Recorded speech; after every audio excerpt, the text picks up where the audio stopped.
오늘 울산을 방문했습니다. 박 후보는 국립산업기술박물관을 반드시 울산에 건립하겠다고 밝혔습니다.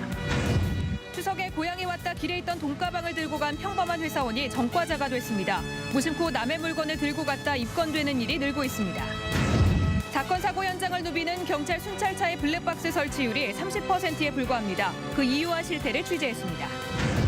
덤프트럭 기사가 차선 시비를 벌이다 시내버스 기사를 무차별 폭행하는 사건이 발생했습니다. 폭행 장면은 고스란히 CCTV에 찍혔습니다. 성남동 자매살해범 김웅일에 대한 첫 공판이 오는 23일 열립니다. 검찰은 법정 최고형을 구형한다는 방침입니다. 이사철인데도 지난달 전국의 집값이 떨어진 가운데 울산은 상승세를 보였습니다. 올 들어 6.9%가 올라 전국 최고 상승률을 기록했습니다. 처용문화제가 오늘 개막했습니다. 처용을 주제로 한 다양한 공연과 전 세계 음악을 즐길 수 있는 월드뮤직 페스티벌이 매일 밤 펼쳐집니다. 시골 마을을 배경으로 코미디와 공포를 버무린 국내 영화 점쟁이들이 개봉했습니다. 이번 주말 볼만한 영화를 시네마 산책에서 소개합니다. 여러분 안녕하십니까? 10월 4일 목요일 UBC 프라임 뉴스입니다. 새누리당 박근혜 후보가 오늘 다선 후보 가운데 처음으로 울산을 방문했습니다. 박 후보는 국립산업기술박물관을 반드시 울산에 건립하겠다고 약속했습니다. 이정환 기자가 보도합니다. 새누리당 박근혜 후보가 대선 후보로 선출된 뒤 처음으로 울산을 찾았습니다. 박 후보는 새누리당 울산시당의 선대위 발대식에서 직접 결혼 이주 여성의 발을 씻겨주며 국민 대통합의 시대를 열겠다고 강조했습니다. 또 산업수도 울산의 성과를 높이 평가하고 국립산업기술박물관 울산 건립과 동북아 오일 허브의 성공적인 추진을 공약했습니다. 우리 산업화의 역사를 보관하고 미래의 이정표를 제시할 국립산업기술박물관 울산에 우뚝 세워야 합니다. 박 후보는 이어 울산 여상에서 학생들과 만나 학벌보다 능력이 인정받는 사회를 만들겠다며 꿈과 소질을 일깨우는 교육의 중요성을 강조했습니다. 지역이나 학교나 이런 게 다 따지지 않는 거죠. 자기 능력이 중요한 거지 학벌이 중요한 게 아니고. 박 후보가 추석 이후 첫 지방 방문으로 울산을 택한 건 최근 영남권의 민심이 심상치 않다고 보고 새누리당의 전통적인 표밭인 울산의 지지세를 다지기 위한 행보로 분석됩니다. 한편 민주통합당 문재인 후보는 이달 말쯤 울산 선대위 출범에 맞춰 울산을 방문할 예정이며 무소속 안철수 후보도 이달 중으로 울산 방문을 검토하고 있습니다. 박 후보의 울산 방문이 울산의 초반 대선 레이스에 어떤 영향을 미칠지 관심이 주목되고 있습니다. UBC 뉴스 이정환입니다. 견물생심이라고 남이 두고 간 물건 보면은 잠시 딴 생각이 들 수도 있을 겁니다. 모르겠지 하고 가져갔다가는 낭패복이 일수라고 합니다. 조윤호 기자가 보도합니다. 한 남성이 길 위에 놓인 현금 수송업체 직원의 가방을 보더니 잠시 머뭇거립니다. 하지만 이내 유혹을 뿌리치지 못하고 들고 가버립니다. 남들은 모르겠지 하고 집으로 가지만 수많은 CCTV가 지켜보고 있었습니다. 추석에 고향집에 내려와 아버지에게 용돈을 주기 위해 은행 현금 지급기를 찾은 평범한 회사원 41살 강모 씨는 이렇게 전과자가 됐습니다. 돈을 운반하는 과정에 떨어지는 것을 목격을 하였답니다. 그 돈을 가지고 고민을 많이 했답니다. 자기가 고민을 하면서 길가로 돌아다니다가 결국은 마음먹고 자기가 하기로. 경찰에 신고했다면 5에서 20%에 해당하는 살해금이라도 받았겠지만 한순간의 판단 잘못이 화를 부른 겁니다. 견물생심, 현금 자동화 코너나 대형마트 포장대가 대표적인 경우입니다. 누군가가 놓고 간 지갑이나 인출 한 채 두고 간 현금에 무심코 손을 대다 입건되는 일이 늘어나고 있습니다. 하지만 아무리 사소한 물건이라도 처벌을 피해갈 순 없습니다. 네, 유실물이라고 하더라도 그 유실물이 소재한 곳에 어떤 소유주의 점유가 인정되는 경우에는 그것이 절도죄에 해당하고요. 그리고 만약에 그 소유주의 점유가 인정되지 않는다고 볼 때에는 그 점유이탈물 횡령죄가 법상 인정되고 있습니다. 수없이 많은 CCTV를 의식하지 않더라도 주운 물건은 경찰에 신고하는 양심이 아쉽습니다. UBC 뉴스 조인호입니다. 도로 위의 목격자로 불리며 사건 사고 해결에 결정적인 역할을 하고 있는 게 바로 차량 블랙박스인데요. 하지만 정작 범죄 수사 최일선에 있는 경찰 순찰차 대부분이 블랙박스를 갖추지 않고 있다고 합니다. 관련 예산이 부족해서라는데 시민들이 낸 세금 이런 데 쓰라는 것 아닌가요? 윤경재 기자가 취재했습니다. 지난 6월 동구 일대에서 CCTV가 없는 곳만 골라 스쿠터를 훔치다 덜미가 잡힌 연쇄 절도범들. 상습적으로 못으로 차량을 긁고 달아난 차량 손괴범부터 주차된 차량을 치고 달아나는 주차 뺑소니까지 모두 목격자나 CCTV는 없었지만 블랙박스가 해결한 사건들입니다. 이처럼 최근 차량용 블랙박스가 사건 사고 해결에 결정적인 역할을 하고 있습니다. 하지만 정작 사건 사고 일선 현장을 누비는 경찰 순찰차 상당수엔 블랙박스가 달려있지 않습니다. 울산 지역 순찰차는 모두 63대. 이 가운데 블랙박스가 장착된 순찰차는 24대뿐 3분의 2에 달하는 39대엔 블랙박스가 없습니다. 좀 그러네. 일반 요즘에 뭐 언론이나 이런 데 보면 사고 났을 때 블랙박스가 아주 중요하다고 이렇게 많이 여겨지는데 경찰차가 없다고 하니까 조금 의아합니다. 요즘 길에서 묻지마 범죄가 많이 일어나는 것 같은데 경찰차에 블랙박스가 있다면 사건의 그런 증거나 그런 거 잡을 수가 있을 것 같아서. 전국적으로도 모두 3,724대의 순찰차 가운데 28%인 1,059대만이 블랙박스를 장착하고 있습니다.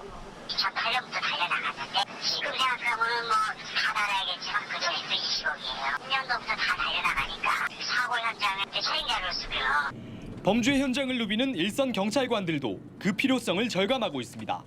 필요하다고 생각해요. 그럼요. 블랙박스 순찰차 앞에서도 거짓말하는 사람 거짓말한대요. 사고 났다고 사람들이 전문적으로 갈등하게 됐어요. 순찰차 교체 주기는 3년. 새 순찰차를 위주로 블랙박스를 장착하다 보니 모든 순찰차가 블랙박스를 달기까진 상당한 시일이 걸릴 것으로 보입니다. UBC 뉴스 윤경재입니다. 시내버스가 길을 막았다며 버스를 세우고 폭행을 휘두른 덤프트럭 기사가 경찰에 입건됐습니다. 버스에 타고 있던 승객들은 영문도 모른 채 공포에 떨어야 했습니다. 김규태 기자가 취재했습니다. 달리는 시내버스를 덤프트럭 한 대가 밀어붙입니다. 3km가량 난폭 운전을 하면서 버스의 운행을 방해하더니 아예 버스가 가지 못하도록 가로막습니다. 버스에 올라탄 덤프트럭 기사는 욕설과 함께 다짜고짜 기사를 폭행합니다. 선생님이랑 드롭을 했는데 박사를 잡히고 또 한참 욕을 하시다가 그다음에 또 머리채까지 잡으시더라고요. 사건 당시 버스 안에는 승객 7명이 타고 있는 상태여서 자칫 승객들의 안전까지도 위협받을 수 있는 상황이었습니다. 가만히 뒷자리 앉아있었는데 부딪힐 정도로 너무 무섭게 오는 거예요. 트럭 기사분이 입에 담배 물고요. 전화 받고. 도로 폭이 좁은 편도 1차선 도로 정류장에서 버스가 승객을 내리기 위해 멈춰서면서 덤프트럭이 지나가지 못하게 되자 난폭 운전을 하며 위협하고 폭력까지 휘두른 겁니다. 바짝 붙어가지고 이제 세웠으면 이제 자기 덤프트럭이 지나갈 수 있는데 어중간하게 이제 세워가지고 못 지나가니까. 버스 승객을 내리고 출발하는데 걸리는 시간은 불과 10초 남짓. 순간을 참지 못하고 홧김에 폭력을 휘두른 덤프트럭 기사는 결국 경찰에 입건됐습니다. UBC 뉴스 김규태입니다.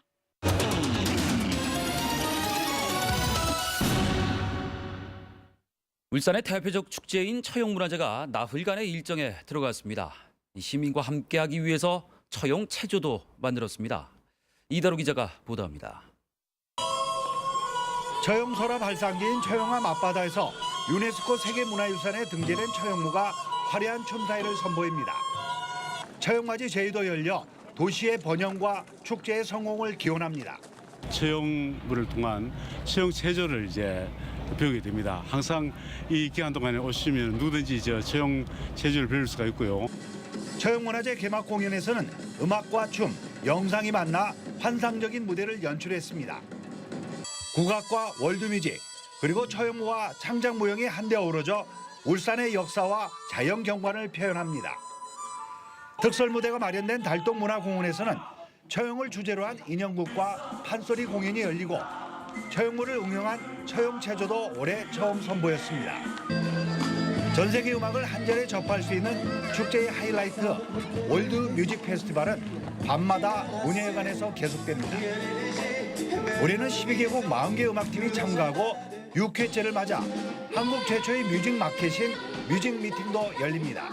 세계 베스트 25 페스티벌에 선정돼서 그래서 굉장히 대외적으로 지금 많이 유명해지고 있고 올해도 오시면 플라멩코, 파두, 집시 음악, 아주 뭐 전 세계 음악들을 다 1967년 공업축제로 시작해 처형을 내세운 문화축제로 탈바꿈한 처형문화제는 오는 7일까지 문화예술회관 일원에서 계속됩니다. UBC 뉴스 이다루입니다. 가을 이사철인데도 불구하고 전국의 집값이 하락세를 보인 가운데 울산은 강세를 기록했습니다. 국민은행의 주택 가격 동향 조사에 따르면 아파트와 연립주택, 단독주택 등 울산 지역 집값은 지난 8월 0.3%에 이어서 지난달에도 0.4% 상승했습니다. 지난달 전국적으로는 집값이 0.2% 떨어졌습니다. 이에 따라 올 들어 울산 지역 집값 상승률은 6.9%로 전국 최고 상승률을 기록했습니다. 현대백화점과 롯데마트, 울산점 등은 오는 7일까지 반품을 원하는 선물 세트를 가져오면 상품권 등으로 바꿔주는 교환 서비스를 실시하면서 고객 문의가 잇따르고 있다고 밝혔습니다.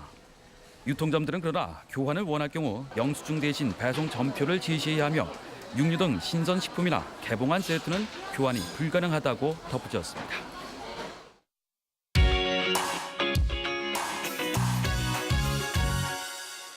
코미디와 공포를 버무린 국내 영화 점쟁이들이 개봉했습니다. 스릴러물 익스트림 넘버 13과 애니메이션 테드 황금도시 파이티트를 찾아서도 울산 관객들을 찾아왔습니다.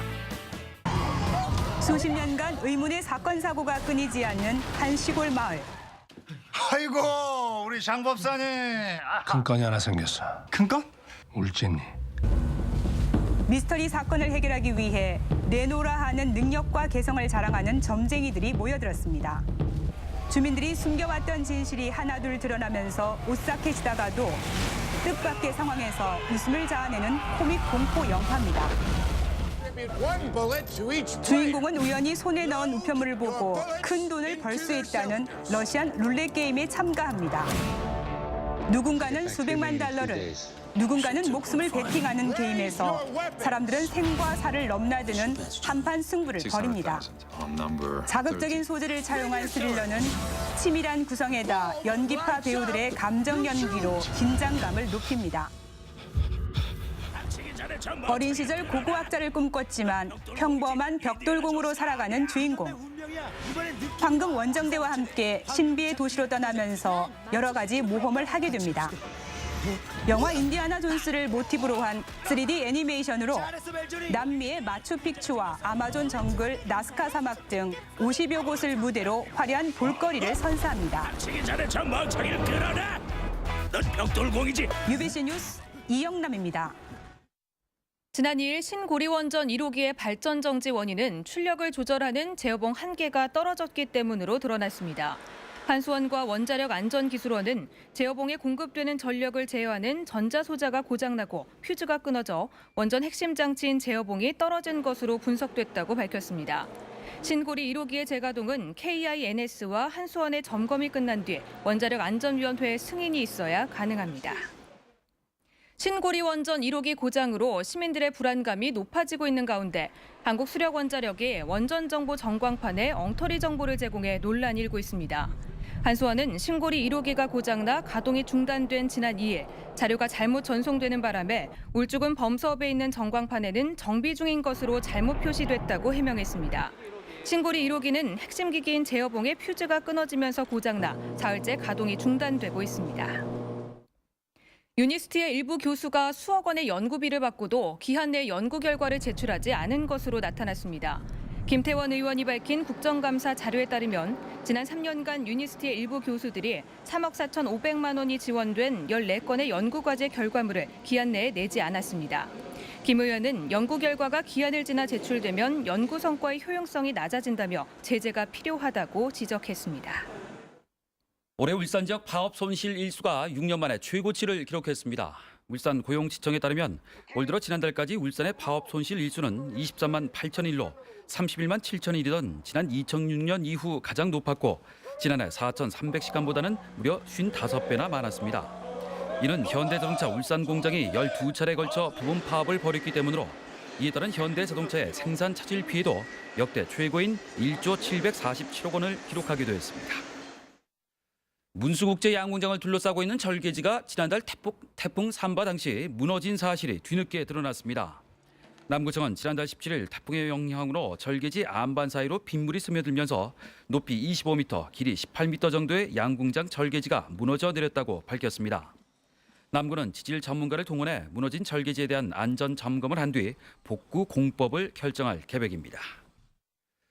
태화강 하구의 바지락 주유치 시설 철거를 두고 어민들과 남구청이 갈등을 빚어온 가운데 어민들이 해당 시설을 자진 철거하기로 해서 갈등이 해소될 조짐을 보이고 있습니다. 태화강 하구 어민회는 최근 남구청을 찾아서 자진 철거 의사를 전달하고 남구청을 상대로 제기한 행정대집행 가처분 신청과 보상 요구 소송을 모두 철회했다며 구청도 고발을 철회해달라고 요구했습니다. 이에 대해 남구청은 고발을 철회할 수는 없지만 어민들의 입장을 사법기관에 전달하겠다고 밝혔습니다. 자매 살해범 김웅일에 대한 1차 공판이 오는 23일 울산지법 101호 법정에서 제3형사부 성금석 부장판사 심리로 열립니다. 지난달 김웅일을 살인 혐의로 구속 기소한 검찰은 이번 재판에서 법정 최고형이 선고될 수 있도록 유족들의 법정 진술을 적극 도울 방침입니다.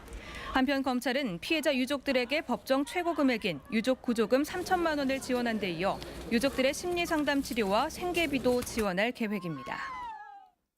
울산지법 제3형사부는 뇌물수수 등의 혐의로 기소된 영광원전 계측제어팀장 50살 정모 씨 등 원전 간부 4명에게 징역 10년에서 9년을 각각 선고했습니다. 재판부는 또 이들에게 4억 6천만 원에서 2억 5천만 원의 벌금과 수억 원의 추징금도 함께 선고했습니다. 이와 함께 뇌물을 준 오모 씨 등 업체 대표 2명에게 징역 1년에서 2년을 각각 선고하고 또 다른 업체 대표 43살 김모 씨에게는 징역 1년에 집행유예 2년, 사회봉사 200시간을 선고했습니다. 울산지법 제3형사부 성금석 부장판사는 동료를 살해한 혐의로 기소된 50살 이모 씨에게 징역 10년을 선고했습니다. 이 씨는 지난 4월 한 술집에서 49살 이모 씨와 술을 마시다 돈을 빌려달라는데 욕을 한다는 이유로 이 씨를 흉기로 찔러 살해한 혐의로 기소됐습니다. 울산지법은 특수 강도 등의 혐의로 기소된 30살 박모 씨에게 징역 5년을 선고했습니다. 절도죄로 집행유예 기간인 박 씨는 지난 3월부터 한 달여간 시동에 걸린 차량 넉 대를 훔치고 종업원이 혼자 있는 편의점 3곳에서 현금 60만 원을 빼앗는 등의 혐의로 기소됐습니다. 중부경찰서는 공원에서 나가라며 흉기로 협박한 혐의로 53살 최모 씨를 입건해 조사하고 있습니다. 최 씨는 지난 2일 저녁 8시 반쯤 중구 북정동의 한 공원에서 음악을 들으며 이야기하던 17살 김모군 등 2명에게 다가가 흉기를 보여주며 공원에서 나가라며 협박한 혐의를 받고 있습니다. 또 어제 오후 5시쯤에는 남구의 한 공원에서 대화하던 20대 남녀를 흉기로 위협한 62살 김모 씨도 경찰에 입건됐습니다. 중부경찰서는 아는 여성의 가게에 불을 낸 혐의로 47살 최모 씨를 붙잡아 조사하고 있습니다. 최 씨는 오늘 새벽 0시 10분쯤 평소 알고 지내던 45살 김모 여인의 옷가게에 유리문을 부수고 들어가 라이터로 불을 내 소방서 추산 280만 원의 재산 피해를 끼친 혐의를 받고 있습니다. 경찰 조사에서 최 씨는 김 여인이 만나주지 않아서 옷가게를 찾아갔으며 담배를 피우다 불꽃이 번졌다며 방화 혐의를 부인했습니다. 울주경찰서는 오늘 남해 사무실용 컨테이너를 훔쳐서 노점으로 사용한 47살 정모 씨를 불구속 입건했습니다. 정 씨는 지난달 18일 오전 11시쯤 울주군 상북면에 있던 가로 14m, 세로 1.8m 크기의 곤충 농장 사무실 컨테이너를 크레인을 이용해 통째로 훔친 혐의를 받고 있습니다. 정 씨는 훔친 컨테이너에 색칠을 한 뒤 2km가량 떨어진 길가에 놓고 과일과 음료수를 판매한 것으로 드러났습니다. 다음은 간추린 뉴스입니다. 제93회 전국체전과 제32회 전국장애인체전 결단식이 오늘 시청에서 열렸습니다. 울산 선수단은 이번 체전에서 금메달 40개 등 모두 132개의 메달을 목표로 하고 있으며 장애인체전에서는 141개의 메달을 기대하고 있습니다. 울산지방경찰청이 산책길 범죄 예방을 홍보하는 UCC를 제작해 블로그와 유튜브 등을 통해 전파하기로 했습니다. 5분 분량의 이 영상물은 경찰의 순찰과 CCTV로 산책길 변태범을 붙잡는다는 내용을 경찰관이 직접 출연해 에피소드 형식으로 제작했습니다. 동구 한마음회관에서 미술 컬렉터의 소장전이 오는 10일까지 열립니다. 이번 전시회는 명창개발 이명수 대표가 개인 소장한 중광 스님의 나는 걸레와 전생의 세계, 통도사 수환 스님의 동자승 등 작품 40여 점이 선보입니다. 대구은행 울산지점은 오늘 남구청을 방문해 소외된 이웃을 위해 써달라며 성금 240만 원을 기탁했습니다. 기탁된 후원금은 사회복지 공동모금회를 통해 남구에 거주하는 저소득층에 전달될 예정입니다. 한낮에는 좀 덥다는 느낌이 들던데요. 이상미 캐스터, 내일도 한낮에는 기온이 많이 오를까요? 네, 오늘도 볕이 참 좋은 날이었습니다. 가을볕은 보약이라고 할 수 있는데요. 뼈를 튼튼하게 해주는 비타민 D를 생성시켜주고 면역력 강화에 도움을 줍니다. 건강한 가을볕 만끽해 보시기 바랍니다. 내일은 중국 북부지방에 위치한 고기압의 가장자리에 들면서 대체로 맑겠고 오후 들어 가끔 구름 많은 날씨를 보이겠습니다. 중부지방은 대체로 맑겠고 산간 지역에는 서리가 내리는 곳도 있겠습니다. 일교차는 10도 이상 벌어지는 곳이 많겠습니다. 남부지방은 구름 많은 날씨가 이어지겠고 아침 최저 기온은 12도에서 17도가 되겠습니다. 영남지방은 오후 들어 가끔 구름이 많겠습니다. 아침 최저 기온은 경주가 9도까지 내려가겠고 한낮으로는 대부분 지역이 23도를 웃돌겠습니다. 바다의 물결은 동해 남부와 남해 동부 전해상에서 최고 1.5m로 일겠습니다. 다음 주에도 청명한 가을 날씨를 보이겠습니다. 아침 공기는 쌀쌀하겠지만 한낮으로는 기온이 빠르게 올라 일교차가 크겠습니다. 날씨였습니다. 네, 이상으로 UBC 프라임 뉴스를 마치겠습니다. 시청해주신 여러분 고맙습니다.